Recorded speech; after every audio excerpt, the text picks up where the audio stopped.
So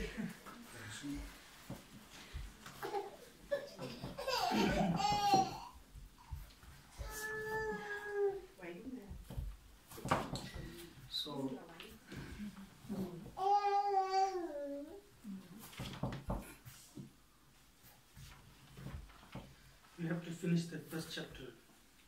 Mình phải tụng cho xong, mình phải giảng cho xong chương 1.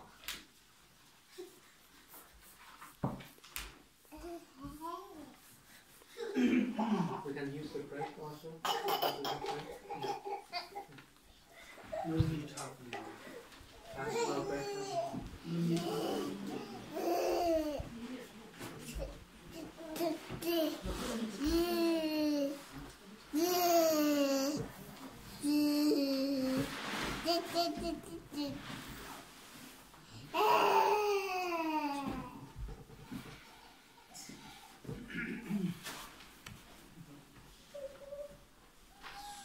So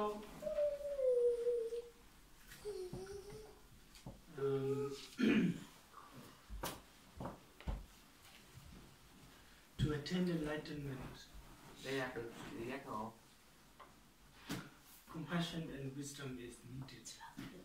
mình cần có từ bi và trí tuệ. Without compassion and wisdom, enlightenment not possible. Nếu mà không có từ bi và trí tuệ thì thường nó không thể nào xảy ra, mình không thể giác ngộ được. Compassion means wishing to protect others from suffering. Từ bi nghĩa là mình nguyện bảo vệ chúng sanh khỏi khổ đau. And wisdom is understanding the things as it is. Và nguyện cho họ hiểu được vạn vật như bản chất vô của vạn vật. Most of our ordinary compassion is without wisdom. Thường cái từ bi bình thường của mình đó là nó không có trí tuệ. It is without wisdom and it is with a lot of Nó không có trí tuệ mà nó với nhiều selfish emotions. ích kỷ và cảm xúc. That's why it doesn't lead us anywhere. Đó là lý do nó không đưa mình đi đến đâu hết. And wisdom is, of course, there are many different types of wisdom, but trí tuệ đương nhiên là có rất là nhiều loại trí tuệ. But wisdom of emptiness is the highest. Nhưng mà trí tuệ của tánh không là trí tuệ cao nhất. You know, when you have the understanding of emptiness, then your compassion is also different. Khi mà mình hiểu được tánh không thì cái tâm từ bi của mình nó cũng khác biệt đi. It's a really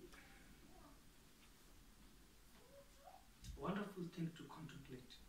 Nó là một cái điều rất là tuyệt vời để mình phải tư duy. Emptiness of being and compassion for that empty being. Tánh không của chúng sanh và tánh không và từ bi của chúng sanh. Really like a dream. Giống như là một giấc mơ. So bodhicitta is this mind that wishes complete enlightenment for the sake of others. Bồ đề tâm là cái tâm mà cầu nguyện cho tất cả chúng sanh khác được toàn giác. There are two types of bodhicitta. Có hai loại bồ đề tâm. Aspiration and application. Nguyện và thực hành. Actually, there are actually both of these two, aspiration and application bodhicitta, they come from relative bodhicitta. Hai cái bồ đề tâm này là đến từ bồ đề tâm tương đối. Relative bodhicitta. Yeah. So actually, the original sort of differentiation of bodhicitta is that ultimate and relative bodhicitta. Nó có hai loại bồ đề tâm là bồ đề tâm tương đối và bồ đề tâm tuyệt đối. Relative bodhicitta means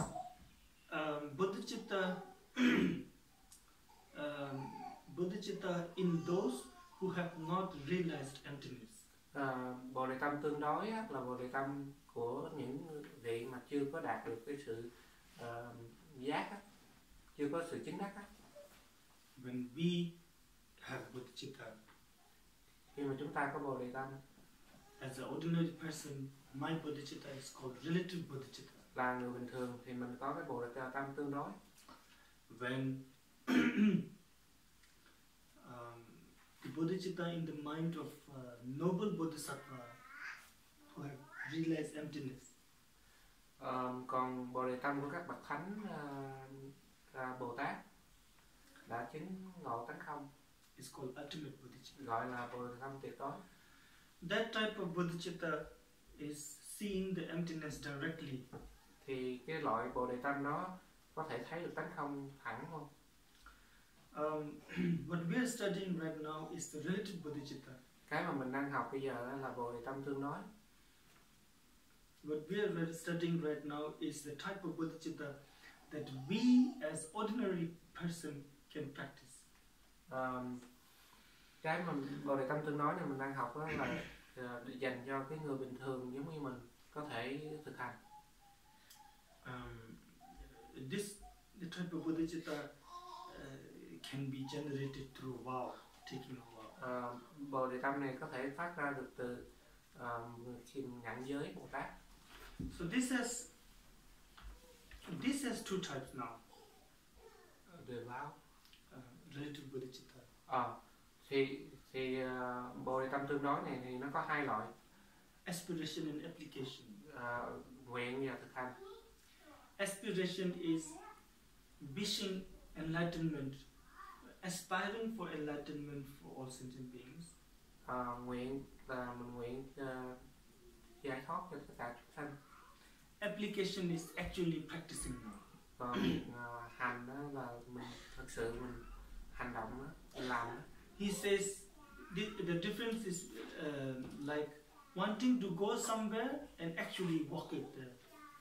Ngài lấy ví dụ giống như là mình muốn đi và mình thật sự mình đi.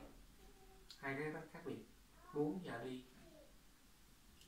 Just wishing for enlightenment for the sake of all sentient beings have immense merit, but it will not get you to enlightenment, he says. Ngài nói là chỉ nguyện thôi á, nó nguyện phát bồ đề tâm thôi á, nó rất là phước báo rất là rộng lớn, nhưng mà nó không đưa mình đến sự giác ngộ. You must actually do something. Mình phải làm hành động. That doing is called application bodhicitta. Thì hành động nó là phát hành. The doing is then you take the vow. Hành động đó là mình nhận giới bồ đề tâm. And he says, once you take the bodhicitta vow, then whether you go to sleep or you get distracted or you talk with people or like this, your merit keeps on growing more and more and more. Khi mà mình nhận giới bồ đề tâm á, ngay cả mình bị phân tâm hay là mình nói chuyện với người khác đi chăng nữa thì phước báo mình vẫn tăng trưởng. Until you do something that will destroy the vow. Tới khi nào mà mình làm gì đó để phạm giới, để mất giới.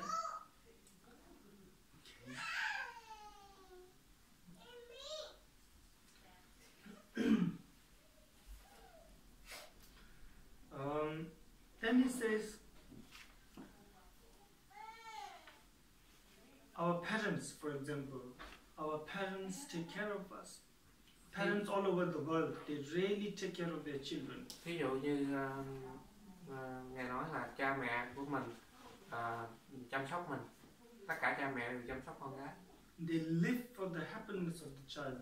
Họ sống vì sự hạnh phúc của con cái. Kind teachers are really compassionate to us. Vì thầy có tâm từ rất là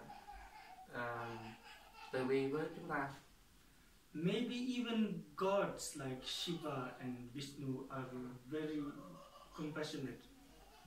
Hoặc là thần giống như thần Shiva hay thần Vishnu rất là từ bi. But none of them nhưng mà không có ai trong họ has this wish to make you Buddha. Có cái nguyện là nguyện cho mình thành Phật. Only a Bodhisattva. Chỉ có Bồ Tát mới nguyện. He says. Why? Because. Tại sao? Tại vì rang semchen de da nyele rang de de se bilam de no shin de kalachis. Two stanzas together or just one? 124, right? After the father mother. Yeah. Xưa nay dù trong mơ chưa ai nguyện như thế, dù vì lợi cho mình, nói chi đến phát nguyện cứu độ cho người khác. He says, these beings, for example, if you are a parent, and you want to do everything for your child, but you can only do what you can think of. Là cha mẹ thì muốn làm tất cả mọi thứ cho con, nhưng mà mình chỉ có thể làm được khả năng những cái gì mình nghĩ tới thôi. So you cannot even think about enlightenment. Most of the parents of this world, he says. Cho nên mình không có thể nào nghĩ tới cái sự giải thoát giác ngộ được. So if they don't even know what is liberation, how can they wish their children to have liberation? Họ không biết được tới sự giải thoát thì làm sao họ mong cầu mình giải thoát được. He says, these beings till now haven't even thought of achieving liberation for themselves, even in their dreams. How can they then think of liberation of others? Thì họ không có nghĩ, ngay cả trong giấc ngủ của họ, họ cũng không có nghĩ tới cái sự giải thoát. Thì làm sao họ nghĩ tới cái sự giải thoát của người khác?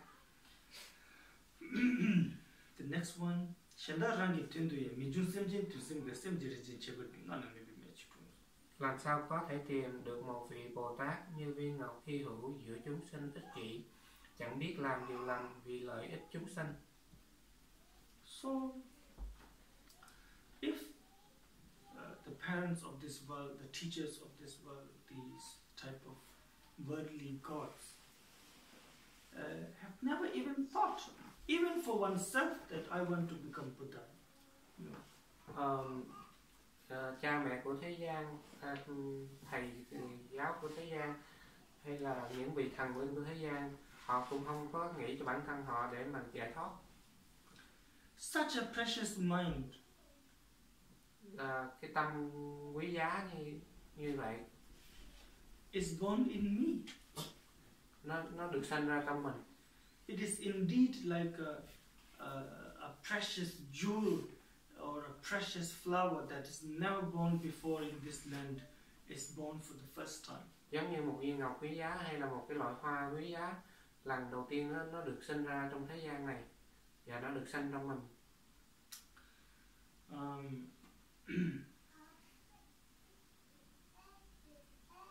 He goes on explaining. This chapter is all designed to encourage us to take bodhicitta. Viên chương 1 này là để encourage, dẫn dụ inspire, để mà truyền cảm hứng cho mình để mình nhận giới Bồ Tát.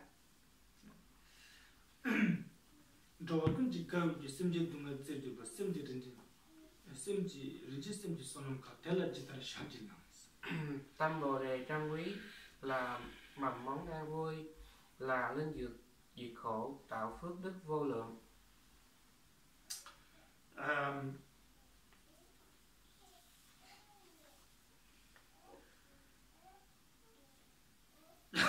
talks about the merit of bodhicitta. Ngài nói về phước báo của Bồ Đề Tâm. If you remove the suffering of one person, nếu mà mình thoát khổ được cho một người, that's a very great merit.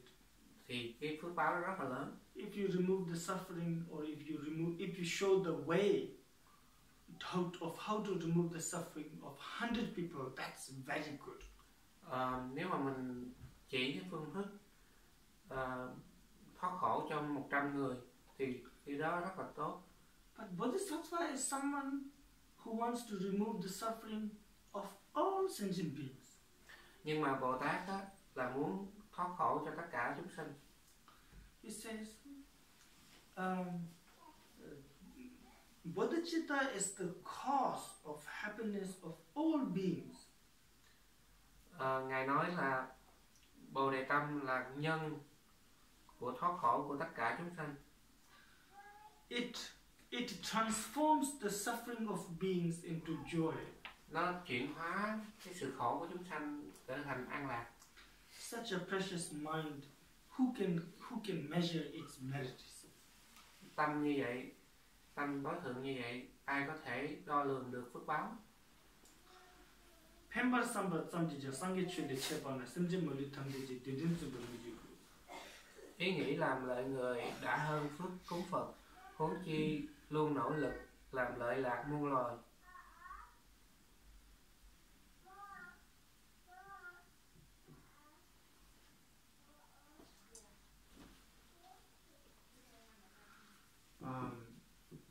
Where Buddha praises bodhicitta and bodhisattva.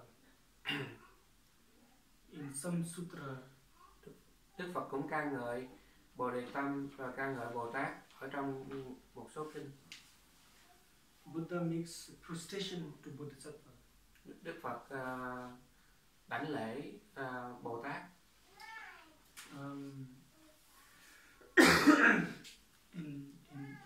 In some sutra, there's a sutra in which the Buddha talks about the merit of bodhisattva and the arahats. He says, if there are hundreds of arahats sitting on a chariot, trong kinh Đức Phật nói giữa phước báo của A La Hán và phước báo của Bồ Tát, thì Đức Phật lấy ví dụ giống như là 100 vị A La Hán ngồi trên chiếc xe. but they barely have, they don't even have merit enough for Buddha's one toe to pull that chariot. Understand? No. Buddha's toe to pull the chariot with the toe. These hundreds of arahats don't have enough merit even for that.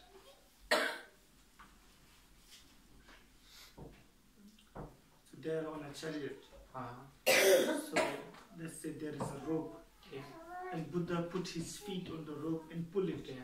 Even that merit is too much for them. Khi mà 100 vị A La Hán ngồi trên chiếc xe, thì Đức Phật có một ngón chân Đức Phật thôi đó có thể đủ phước báo để mà đẩy cái 100 vị A La Hán đó. 100 vị A La Hán không đủ phước báo so với một ngón chân của Đức Phật đó. But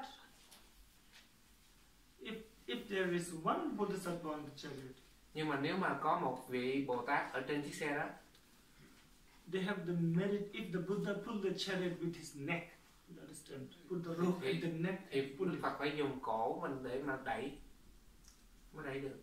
Because what is the work of Buddha? Tại vì công việc của Đức Phật là gì? Buddha's work job, his wish is to liberate beings. Tại vì Đức Phật muốn giải thoát tất cả chúng sanh. And that the bodhisattvas are doing.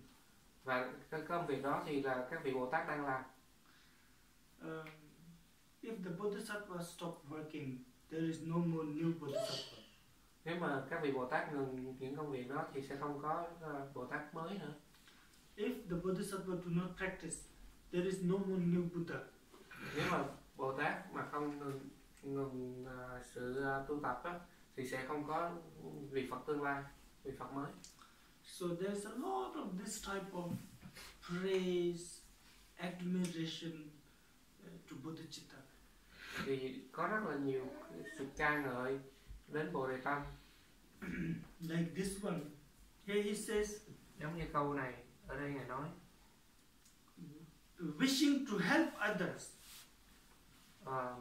chỉ nghĩ Yeah. nghĩ để mà giúp đỡ người khác, Just a wish that you don't do anything. mà mình chưa làm gì hết. Let's say you are you are sleeping on your bed. Mình ngủ trên, thí dụ như mình đang ngủ trên giường của mình. And you think about somebody and you think, oh, I will help that person, you know, in Và your mình bed. nghĩ tới một người nào đó và mình nghĩ mình muốn giúp người đó. That has more merit than making offering to Buddha. Và chỉ nghĩ như vậy thôi đã phước báo nhiều hơn là mình cúng dường Đức Phật. When you think, oh, I will show the ultimate truth, I will show the Buddha Dhamma to somebody like this, you think like that. But you didn't do anything, you just think, I must do it. Mình chỉ nằm đó mình nghĩ tưởng tới là mình sẽ hướng dẫn mọi người tu tập và thấy được sự thật tuyệt đối. That has more merit than somebody going to see the Buddha and then, you know, make all the offering to the Buddha. Cái đó cái phước báo nó còn lớn hơn là những vị mà họ tới họ gặp Đức Phật và họ cúng dường Đức Phật. So then he says, then imagine how much if wishing to remove the suffering of one sentient being has so much merit that it is greater than making offering to Buddha, how much merit do you have when you wish to remove the suffering of all sentient beings? Sorry. When you wish to remove the suffering of one sentient beings, the merit is greater than making offering to the Buddha. Yeah. How much merit would you have when you wish to remove the suffering of all sentient beings? No, first one is one sentient being. One sentient being is... Thì thấy cái phước báo của mình chỉ muốn thoát khổ cho một người thôi mà nó đã lớn như vậy, lớn hơn cái phước cúng dường của Phật. Vậy thì nghĩ nếu mà bây giờ mình nghĩ tới là mình muốn thoát khổ cho tất cả chúng sanh thì cái phước báo nó lớn như thế nào nữa? Yeah. Good. Then next. Okay.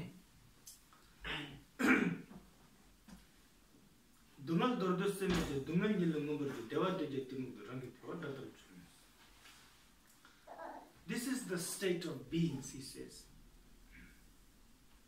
Can you read in Vietnamese? Yeah. Có biết bao chúng sanh tuy cầu mong an vui, song hủy diệt nguồn cội, sản sinh ra hạnh phúc như tận diệt kẻ thù.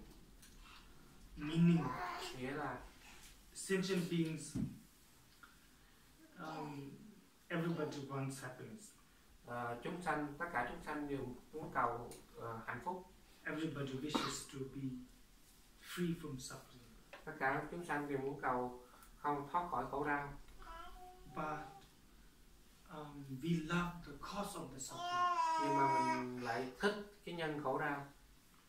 We are very much attached to anything that brings suffering. Và mình thường là mình say đắm vào trong những cái gì đó nó đưa đến khổ đau. So he says, even though beings wish to remove suffering, they do everything that brings suffering.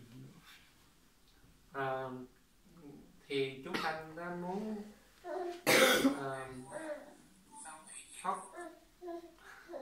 thoát khỏi khổ đau, nhưng mà họ muốn cầu thoát khỏi khổ đau, nhưng mà thường họ làm những cái gì đó đưa đến khổ đau.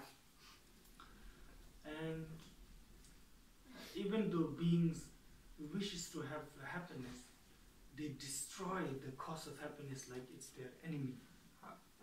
Chúng sanh họ cầu hạnh phúc, nhưng mà thường họ hủy diệt những cái nhân đưa đến hạnh phúc. These are all profound words of a great Bodhisattva. Đây là những câu nói rất là rộng lớn của vị Bồ Tát. Should think about this. Mình nên suy ngẫm gì đó.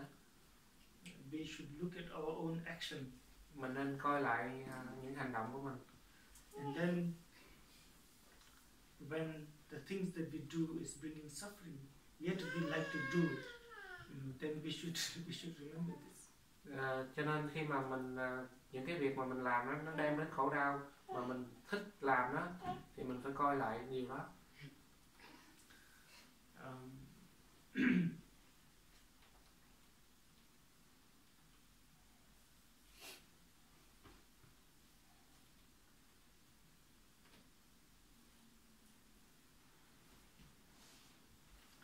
강시 대회 풍부했던 눈알 망댕이 대답을 내가 군지 생각 눈알 던지 쥐지 이목장에 쓸지 봐 대당 기순 갈라요 텐데 시장 갈라요 손은 대당 갈라요.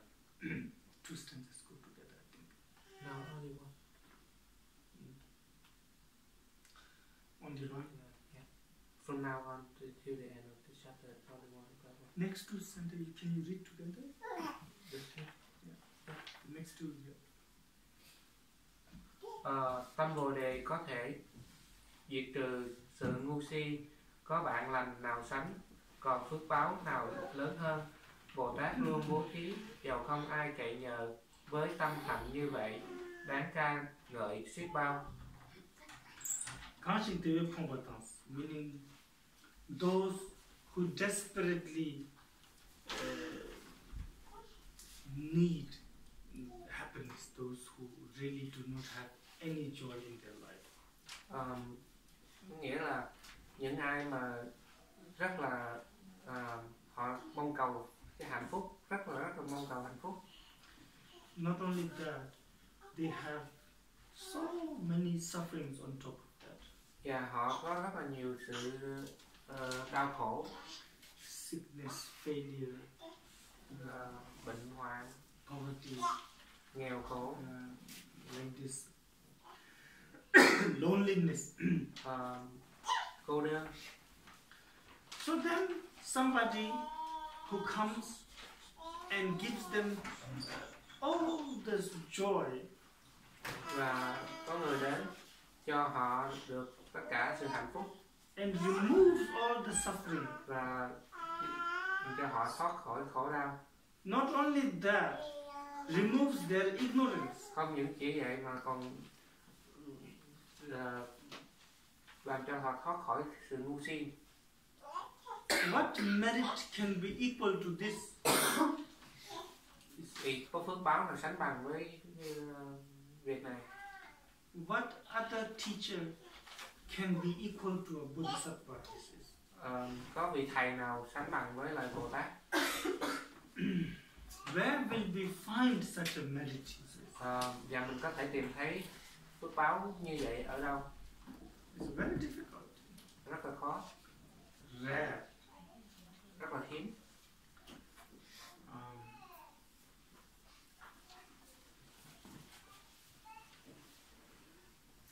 Penta Linden next Penta Linden kind but there is not when much leverage by changes in the major. Kẻ bố thí thức ăn giúp chúng sanh đợi đói, dù họ no nửa ngày đã là người đáng trọng. Yes, and Penta Linden kind there is in this world. Ở trong thế giới này, when we benefit somebody, khi mà mình làm lợi lạc ai đó, and then they repay the kindness, và họ trả ơn lại cho mình, we tell everybody. Mình nói mình đi mình nói với tất cả mọi người. We say, what a great person. Mình nói là người đó what a good person. Là người tốt như thế nào. I helped them when they're in trouble. Now they help me when I'm in trouble. Mình giúp họ khi mà họ gặp vấn đề và họ giúp mình khi mà mình gặp vấn đề. He says if it is like that, then what do we say about the Bodhisattva?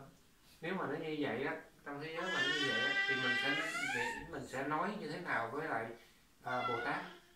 Who benefit others without even being asked. who benefit others even though they haven't benefited them before. Các vị Bồ Tát họ giúp đỡ chúng sanh và chúng sanh không có nhờ cậy, và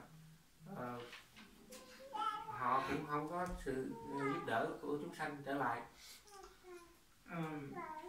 This is how, this text, they speak to you when you listen carefully. Cho nên bộ luận này nó sẽ nói với mình nếu mà mình nghe kỹ. When you read them by yourself. Khi mà mình tự đọc thân mình á. Like I said yesterday, meditation doesn't have to be you sit straight like that. Not necessarily. Giống như hôm qua thầy đã nói là thiền không phải là phải ngồi thẳng. Meditation can be that you just sit somewhere and you read this and you think about the meaning.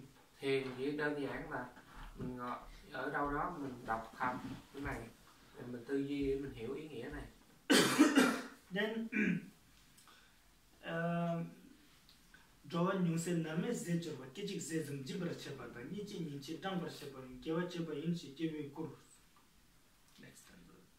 Bồ Tát thường ban cho niềm vui của chánh giác, làm thỏa mãn tất cả nguyện vọng mọi hữu tình. He says, in this world, there are people who like to be generous. But when you look closely, the way they are being generous is very, very limited. Thường trong thế gian này có nhiều người tốt, nhưng mà cái cách tốt của họ, cái cách bố thí của họ, nó the way they're being generous is very limited. Rất là giới hạn. For example, he says some people like to give food to beggars. Có người thì họ chỉ thích cho thức ăn cho người ăn xin. They don't give food to all the beggars. They only give food to a few beggars that is there. Họ không có cho thức ăn tới tất cả ăn xin, mà họ chỉ cho vài vị ăn xin ở đó thôi. And they don't give them food every day. They give them once every week or once every month or like on every full moon like this. Họ không có cho thức ăn mỗi ngày, mà họ cho khi một lần nào đó, hoặc là một lần trong một tháng. And it's not a wonderful, delicious food that they themselves eat. Dạ, nó không phải là thức ăn ngon mà họ thường ăn. But so they give them, and they don't feed them the whole day. Maybe they only give like a lunch or a dinner. Và họ không có cho nguyên ngày, mà họ chỉ cho buổi trưa hoặc buổi chiều thôi. Sometimes they're not even nice to the beggars. Nhiều lúc họ cũng không đối xử tốt với lại người ăn xin. But in the world, people say, "Oh, he is a very kind person because he gives food to the beggar every full moon." Nhưng mà thế gian họ thường ca ngợi người này rất là từ bi, mỗi khi mà họ cho thức ăn mỗi canh rằm. Then here, Senchen Chantai the during the Devarsi Devalana Mila Samata Doji. Next one. Đức Phật đã dạy rằng Bồ Tát cứu muôn loài. 33 đó, thầy mới xong 32 rồi. Để nó thiếu thức ăn á. Hồi nãy thầy chưa đọc hai ấy, thầy đọc 2 cái nhưng mà tại anh điên hơn. Rồi bây giờ 33. Bồ Tát thường ban cho niềm vui của chánh giác, làm thỏa mãn tất cả nguyện vọng mọi hữu tình. I will skip one. So you are 33 now? Yeah. Okay. I cannot read Vietnamese. So you have to know. So then he says,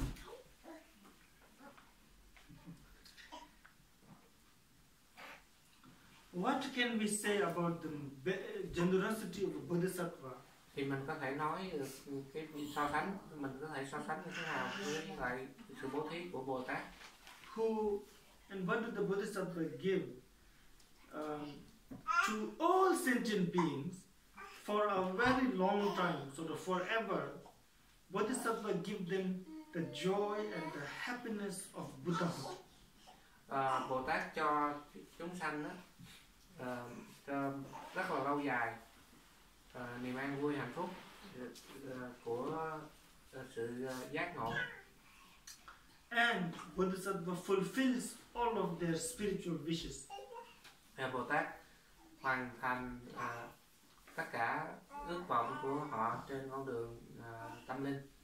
And it is not just sometimes. Once you get Buddhahood, it lasts forever. Khi mà mình đạt được trở thành Phật thì nó tồn tại luôn luôn. So he says, what can we say about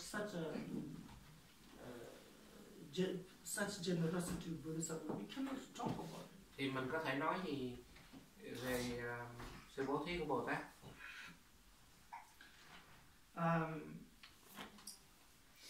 So remember last time, yesterday he says bodhicitta is like elixir, no, like alchemy. Yeah. Nhớ hôm qua ngài nói Bồ Đề Tâm giống như là một hóa chất kìa, hóa chất biến sắt thành vàng á. Like I said, there are so many examples like this for this where someone before having bodhicitta was maybe not so nice, very violent, but then they generate bodhicitta, they study these type of texts and they completely transform. Giống như có rất là nhiều ví dụ có người chưa bao giờ phát Bồ Đề Tâm nhưng mà sau khi học bộ luận này rồi xong rồi họ hoàn toàn được chuyển hóa. Especially if you want to help others, then you really need this type of practice. Đặc biệt là nếu mà mình muốn thật sự giúp người khác á, thì mình cần có những cái pháp hành như vậy.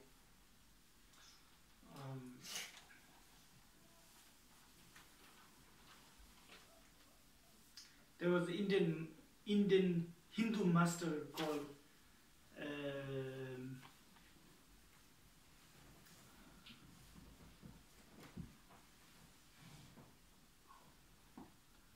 Ashwagosha. Có vị Bà La Môn tên là Ashwagosha. He hated Buddhism. He really don't like Buddhism. Ông ta rất là ghét Phật giáo. He was a great Hindu master. He's a great scholar. Ông ta là một trong những vị vĩ đại của Bà La Môn giáo. He could see the face of Shiva on a vase, reflection of a vase, and talk to the reflection. Ông có thể thấy được khuôn mặt của Shiva trên cái bình đó, khi mà cái ánh sáng bình nó chiếu vô.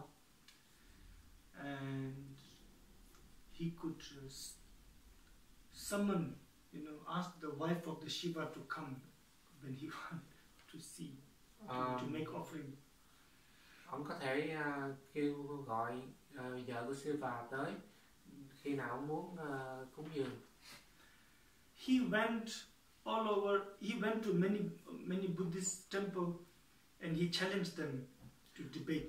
Ông đi tới rất là nhiều tu viện Phật giáo để mà khiêu chiến.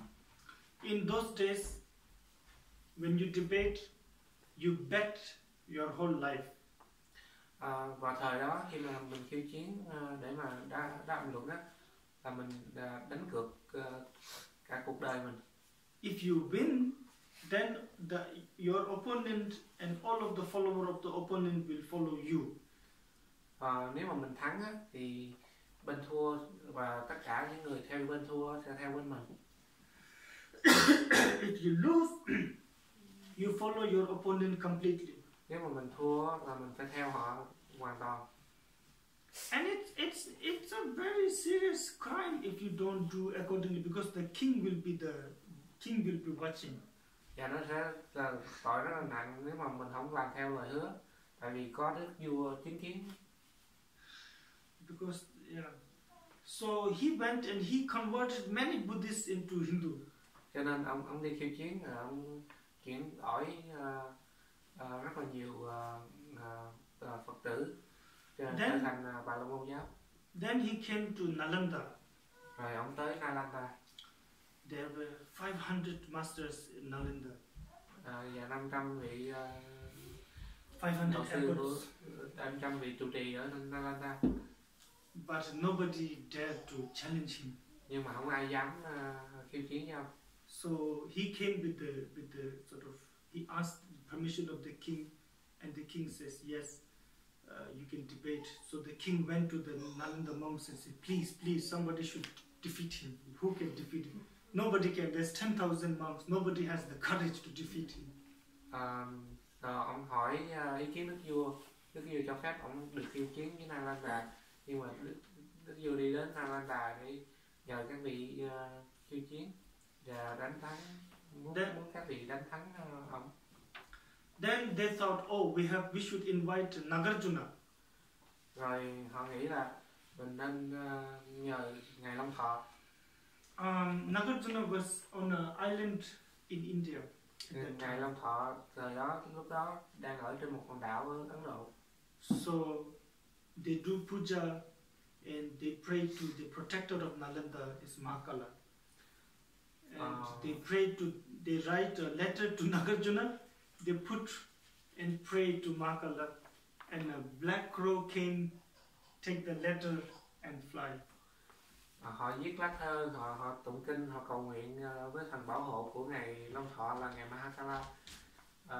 Rồi họ viết lá thơ, họ bỏ vô trong cái ấy, rồi có một con quạ tới, nó cạp cắn lá thơ rồi nó bay đi. And it fly and it went to where Nagarjuna was and dropped the letter. Nó bay đến hòn đảo của nơi ngài Long Thọ ở và nó nhả lá thơ đó. Anyway, so Nagarjuna read and so he said, okay, so it looks like we have to go to debate with this Indian Hindu master. And then one of his students named Aryadeva, he said, you don't have to go, I will go. Rồi ngài Long Thọ mới nói là bây giờ mình phải đi khiêu chiến với lại cái vị Bà La Môn đó, là nhưng mà đại tử của ngài Long Thọ nói là ngài không cần phải đi, để con đi. Aryadeva is a great master. Aryadeva. Great master. Là một vị lỗi lạc. So he goes and và ngài đi.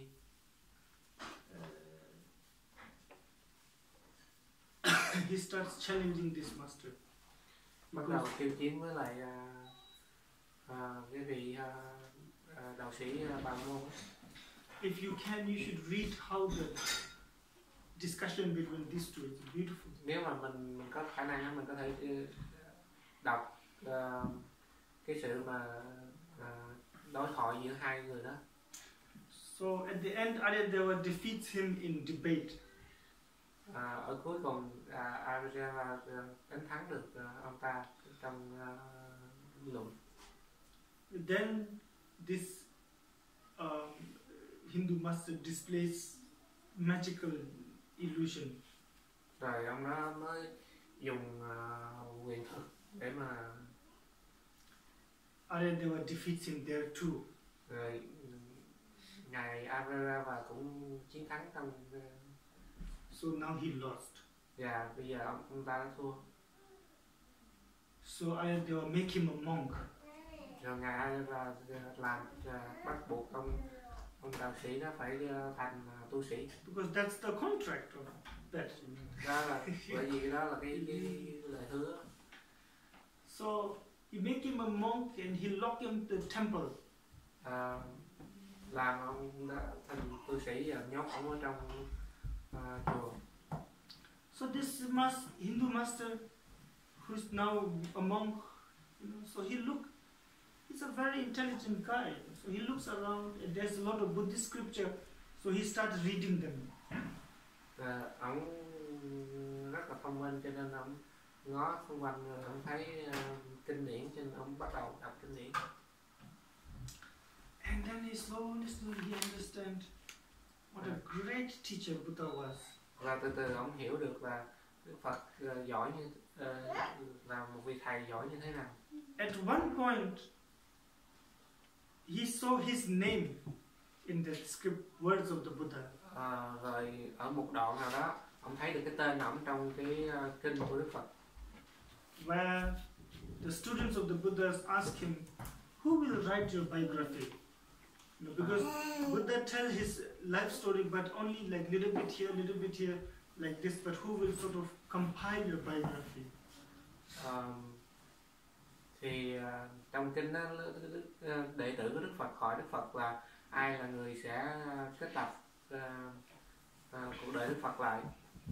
So then Buddha says, in future, Asvaghosha will come and he will write my life story. Đức Phật nói là trong tương lai sẽ có một vị tên là Asvaghosha, đó nghĩa là ông đạo sĩ nãy á, sẽ đến và sẽ viết lại cuộc đời Đức Phật. He read that and then he has no doubt that this is a perfect teacher. Cho nên là ông đọc được cái đó và ông tin được là đây là một vị thầy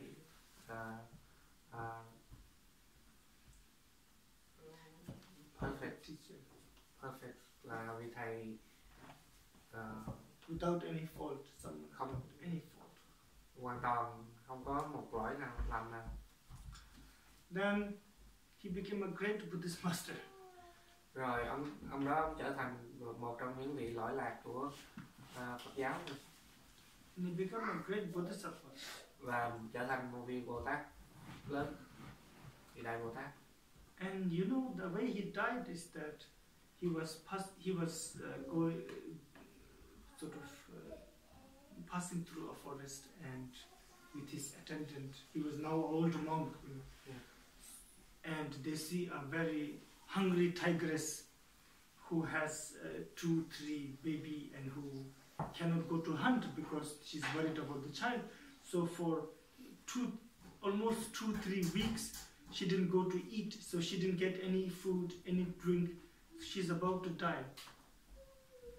Cái cách mà ngài tịch là khi mà ngài cùng với lại thi giả của ngài đi vào trong rừng và thấy được một con cọp mẹ nó đói 2-3 tuần rồi, nó không có ăn uống gì hết, giờ nó có mấy đứa con. Just like Buddha's previous life. Giống như Đức Phật ở những người tiền kiếp khi Đức Phật cho họ ăn. So he tells his attendant, you go first and wait at the monastery, the forest monastery. I will come soon. I want to make some prayer. Nói là với nhà thị giả là hãy đi trước về tu viện ở rừng và ngài muốn ở lại để ngài tụng kinh. And then it is said that he took a sort of a branch, just a small branch from a tree, and then he pierced his body so the blood come out. Ngài lấy một cái cành cây và ngài chọt vô tay mình để cho máu nó ra. And the tiger was so weak that it cannot get his head up. Con cọp nó yếu quá, nó không có thể ngước cổ lên. So as his blood was slowly going to the mouth of the tiger, he take his blood and he write one text. It's called 70 Prayers of Bodhisattva. Khi mà máu nó chảy từ tay ngài xuống miệng cọp á, thì trong khoảng thời gian đó ngài lấy máu ngài viết ra cái cuốn gọi là 70 pháp hành của Bồ Tát. Bao vậy? 70. Yeah. So he wrote it on a leaf. Ngài viết trên lá. And later the monks thought, oh, where is he? He's not coming. So they go to see. Tiger has eaten half of his body and he's dead. And there you see the 70 prayers. Cái vị thị giả không thấy được ngài ở đâu thì mới đi kiếm. Thì khi mình vô rừng kiếm thì thấy được là con cọp đã ăn phân nửa thân thể của ngài rồi và ngài đã chết. Và họ thấy được 70 pháp, ngài đã viết ra cái bản 70 pháp hành của Bồ Tát. This is what it means that bodhicitta is the ultimate transformation. Đây là cái ý nghĩa của Bồ Đề Tâm, là cái sự chuyển hóa tuyệt đối. It's like alchemy that really transforms. Giống như là cái hóa chất nó chuyển hóa sắt thành vàng. In the early part of his life, he hated dharma. Về lúc mà cuộc đời về trước của ngài ghét Phật pháp. Then he became a protector of dharma like this. Là ngài từ trở thành người bảo vệ Phật pháp. His writing we still read. Cái mà ngài viết ra thì mình vẫn còn đọc. And the biography of Buddha he wrote is called Buddha Charitra. Cuộc đời Đức Phật mà ngài viết đó gọi là Buddha Charitra. Buddha Charitra. It's and it was translated into English by a British guy almost 100 years ago. Nó được dịch ra tiếng Anh bởi một người Anh khoảng 100 năm trước rồi. Like this. Anyway, kanji tendre jase jindala kade ngesimche barchebati ngesimche betangji kabali nyawanne barjushi tubesun. Đức Phật đã dạy rằng Bồ Tát cứu muôn loài nên đáng được tôn quý, ai phỉ báng Bồ Tát sẽ đọa đạt, sẽ sa đại địa ngục. But since the Bodhisattva is so, they are so compassionate and they are so kind and you know, when someone sort of wants to harm the Bodhisattva, when someone wants to harm the Bodhisattva, vì Bồ Tát có rất là tâm đại bi rất là lớn, cho nên khi mà ai mà muốn tổn thương Bồ Tát, if they want to harm the Bodhisattva once, like really harm, muốn hại người một lần, once wishing to harm will result in one aeon of lower realms. Just wish harm. Nếu mà mình hại Bồ Tát á, thì mình sẽ bị đọa địa ngục một a tăng kỳ kiếp. 2 times, 3 times will be 2 times, 3 times. Nếu mà 2 lần là 2 a tăng kỳ kiếp, 3 lần là 3 a tăng kỳ kiếp. So it is, but he says when they can't but can you read the next one? Yeah. Ngược lại, ai kính thành cung kính chư Bồ Tát sẽ hưởng phước đức lớn. Bồ Tát dù gian nan, việc ác vẫn không làm, càng hăng làm việc thiện. Meaning, but if you, since bodhisattvas are so important, when you do good to a bodhisattva, the result again is vast. When you do something bad to the bodhisattva, the result is again very vast, horrible vast. Cho nên khi mà mình làm việc gì tốt với Bồ Tát á, thì cái phước báo, cái kết quả nó rất là lớn. Còn mà mình làm gì xấu với các vị thì cái kết quả xấu nó cũng lớn. It is when they come to Raptanchinas, but if someone really sort of likes a bodhisattva, the merit will be far greater than any other merit. He gives an example. In the sutras, there's an example. Nếu mà ai mà thích Bồ Tát á, thì cái phước báo á, nó lớn vô cùng hơn là tất cả các phước báo khác. In the sutra, ở trong kinh, when Buddha talks about bodhisattvas, khi mà Đức Phật nói về Bồ Tát, he says, he tells to the monks, monks, imagine if everybody on this earth is blind. Ngài nói với tất cả tu sĩ, cứ tưởng tượng tất cả mọi người ở trong thế giới này đều bị đuôi. And somebody goes, and somebody is like a doctor, and he or she goes and give everybody eyesight. Và có một vị bác sĩ, họ đi họ chữa bệnh để chữa mắt cho tất cả các vị trong thế giới này. Now everyone can see. thì bây giờ ai cũng thấy được hết. He says, how much merit would that be? Bao nhiêu phước báo cái người bác sĩ đó được. So then the monk says, oh, that would be an immense merit. Các vị tu sĩ nói là nó là phước báo vô lượng, thưa Đức Phật. Buddha says, even more is the merit when somebody look at the Bodhisattva and just have this like with a very warm, how to say, with a liking. Someone really likes a Bodhisattva, thinking, that's a Bodhisattva, and just look at the Bodhisattva. That is more beneficial, he says. Nhưng mà nó cũng có thể sánh bằng với những ai mà cứ đứng gặp vị Bồ Tát và nhìn và với cái tâm thích thú. Cái phước của người đó còn lớn hơn cái người kia nữa. Just it.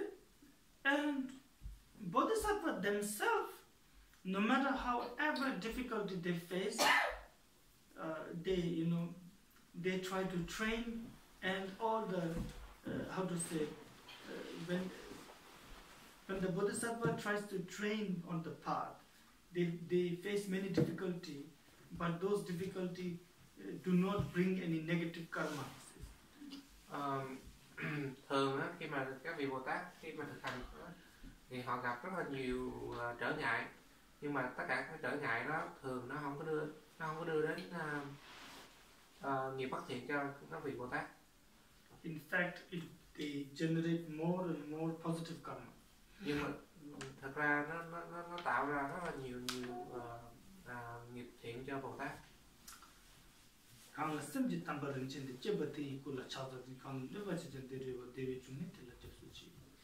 Tôi kính xin đảnh lễ người phát tâm Bồ đề, em vui cho chúng sanh, cho cả kẻ hại mình. Tôi cúi đầu đảnh lễ và xin được quy y nơi chư Bồ Tát, cội nguồn chân hạnh phúc.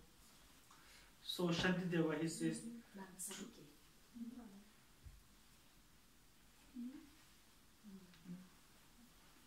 to whoever who has such a precious mind, I prostrate to that body. Shantideva, Ngài Tịch Thiên nói là ai mà có tâm đó thì Ngài sẽ đảnh lễ thăm Ngài. Meaning to anybody who take bodhicitta vow, for example. Có nghĩa là tất cả những người ai mà nhận giới Bồ Tát. When you take bodhicitta vow, you are a bodhisattva. Khi mà mình nhận giới Bồ Tát thì mình là Bồ Tát. So Shantideva made prostration to. Cho nên Ngài Tịch Thiên đảnh lễ. Anybody who is a bodhisattva. Shantideva makes prostration to anyone who is a bodhisattva.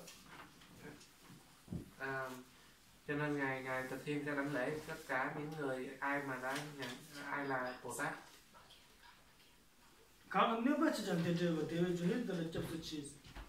And even when you harm the bodhisattva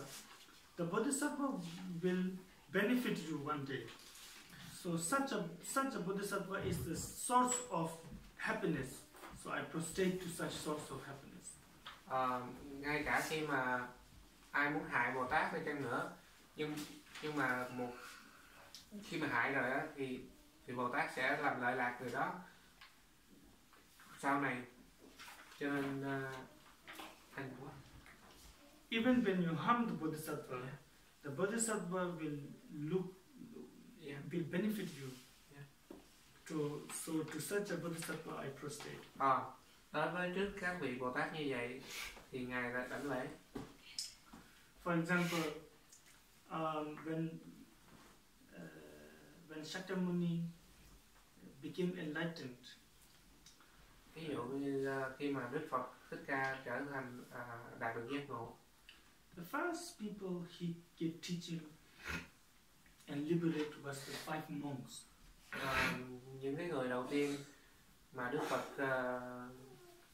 độ cho giải thoát là 5 vị tu sĩ.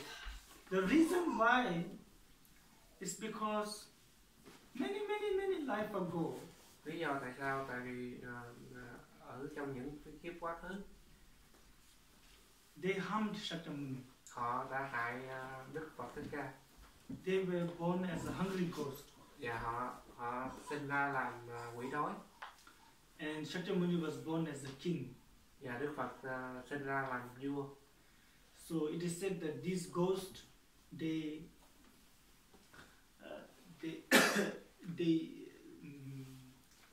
eat the life force of people. Thì nói là những cái con quỷ đói này nó ăn sinh khí của con người. Actually drink his blood. Và nó their đã blood, people's blood. Nó uống máu người. But because the king, who was previous life of Shakyamuni, he was so kind, and he made this rule: nobody will do the 10 non-virtuous deeds, and everybody will try to do the 10 virtuous deeds. All the merit of all the people in the kingdom went up, and the hungry ghost couldn't harm anybody. Tại Đức Phật vua ra cái lệnh là mọi người đều cấm làm 10 điều ác và siêng làm 10 điều thiện. Chính vì điều đó mà cái phước báo của người dân trong quốc gia đó tăng trưởng, cho nên những con quỷ đói này nó không có thể đến gần được, nó hại. And they go to the king and they make complaints. Và nó đến với lại Đức vua, nó phàn nàn. They say, oh, because of you, everybody's merit has gone up and we are dying of starvation. Tại vì Đức vua mà tất cả mọi người phước báo tăng trưởng và chúng tôi đang bị đói. So it is said that the king invites them and says, oh, you can eat my feast of my life force, and he actually pierced his body so that they can sort of. Và Đức vua nói là các ngươi có thể ăn từ ta, cho nên Đức vua mới làm cho mình bị rỉ máu. So that they can get food. Rồi họ có thể ăn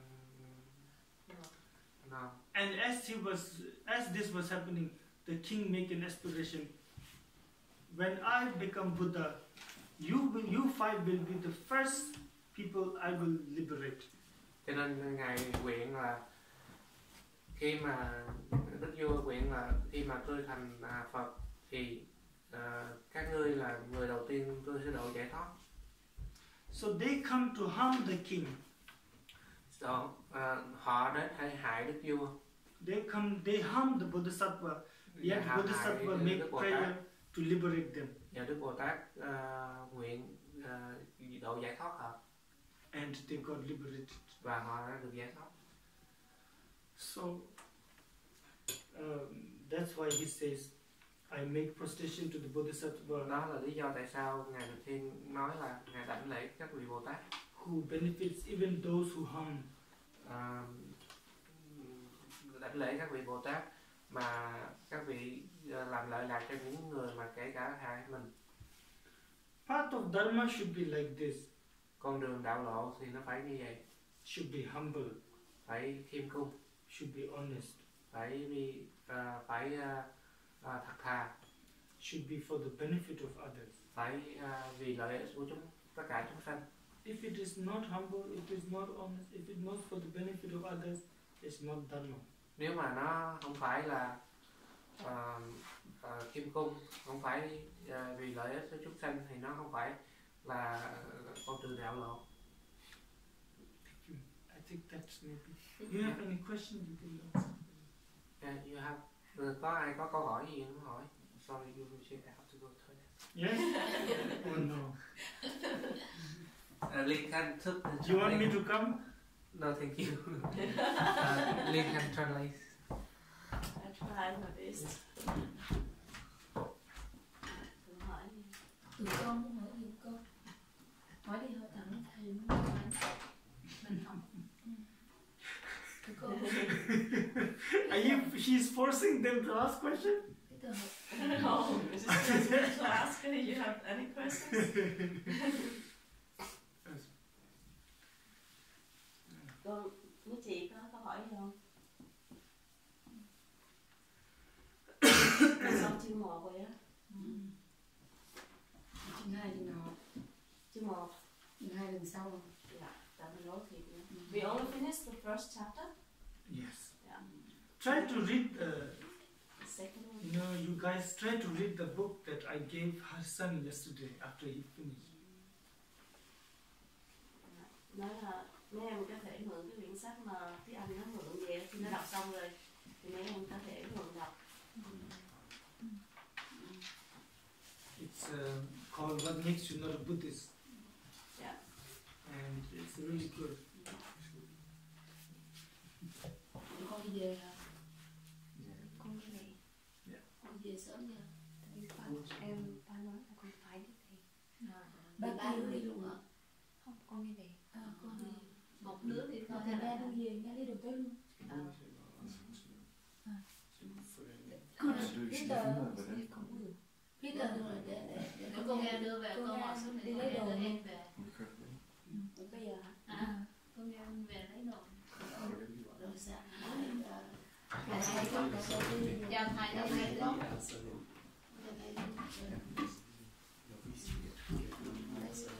có phải không? What happened? I have to go home. They don't let you go? They let them go. Take care. Đang kêu về nên nó về có nhiều có nhiều. Dì xin ba chiều đi với tiền con không biết đi không? Dì Bữa đi nào đi đi. Is it a break or what now? Yeah, break. Con okay. It's like a break. Con hỏi đi con. When is the Buddhist about? Con muốn hỏi con giơ tay lên. Yeah. Tay lên hỏi đi con. Con giơ tay lên được không? con học hỏi được gì á? Hỏi spørgsmål om buddhisme? Yeah, 4:30 to 7:30. 5:30. One hour. Yeah. So we can have break early. Let's have break. Break. Mình pause. Hôm nay ấy thì mình pause hả? Nửa tiếng hả? Và hôm nay có spørgsmål. Có spørgsmål? Tea break. Yeah, tea break. Oh, I have a question for a friend. It's like she wants to offer to the Buddha, to the temple, to the Lama, but her husband is against it. And sometimes when she wants to tell the truth to the husband, he get angry because he says that why she give the money to the Lama, to the temple or monastery, and can she get the benefit from it? She lied to the husband. Yeah, she lied to the husband. In order, But how to in order benefit to, it? Well, to make an offering. It's okay. That's okay. Because he doesn't understand the situation. Mine intention is more important. The mind, the part.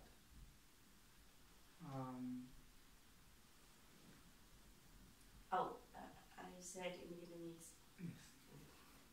Em hỏi cho người bạn, nếu người bạn muốn cúng dường cho chùa, cho thầy hay cho tu viện gì đó, nhưng mà chồng thì không có muốn, tại chồng không có hiểu. Nhưng mà khi mỗi lần cúng dường á thì giấu, muốn nói thiệt cho chồng biết, nhưng mà chồng phải nói thiệt á thì gây lộn, tại chồng không có hiểu. Nói tại sao lại đem những cái người đó hay là những chỗ đó mà tại sao không mua đồ hay cho gia đình. And if it's benefiting sentient being or dharma, it's a little bit of lie, it's not a big problem. Tại vì trên Đại Thừa á, nếu mà nó lợi lạc cho chúng sanh, nó lợi lạc cho Phật Pháp thì mình nói sao không sao. It's like giving a sick child medicine and telling it is candy. Giống như là mình đưa cho con nít bị bệnh á thuốc mà mình nói đây là kẹo. Many things I allowed in mine. He will come later about this actually. Thì về sau ngài sẽ nói tới những vấn đề này. For example, usually gossiping and talking about market and business and all kind of things is not allowed for monks usually. Monks and Thường là nuns. nhiều chuyện hay là về kinh tế rồi này kia là nó không có dành cho tu sĩ.